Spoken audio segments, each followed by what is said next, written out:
લખતર ખાતે રૂપેરા કુટુંબ ભાવસાર જ્ઞાતિના સુરાપુરા દાદાશ્રી કમલાકાકાનો 17મો પાટોત્સવ યોજાયો.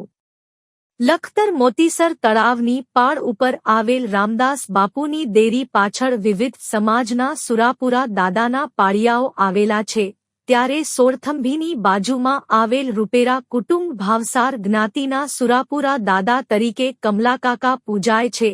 ત્યારે આજરોજ સમસ્ત રૂપેરા કુટુંબના પરિવારજનો દ્વારા 17મો પ્રતિષ્ઠા મહોત્સવનું આયોજન કરવામાં આવ્યું હતું, જે કાર્યક્રમ દરમિયાન સુરાપુરા દાદાને સિંદૂર છાપા, પ્રાર્થના, વરુણ, દાતાઓનું બહુમાન, ડાક ડમરૂ, રાસ ગરબા, મહાપ્રસાદ જેવા વિવિધ ધાર્મિક કાર્યક્રમો યોજાયા હતા. લોકવાયકા મુજબ શ્રદ્ધાળુઓને કમળો થયો હોય તો આ કમલા કાકાની બાધા મનતા રાખતા હોય છે અને સારું થઈ જાય એટલે શ્રીફળ વધેરી પોતાની માનતા પૂર્ણ કરવામાં આવતી હોય છે એમ મનાય છે. વિષય હોય શ્રદ્ધાનો તો પુરાવાની કશી જરૂર નથી. રૂપેરા પરિવાર દ્વારા દર 3 વર્ષે અહીંયા પાટોત્સવનું આયોજન કરવામાં આવે છે.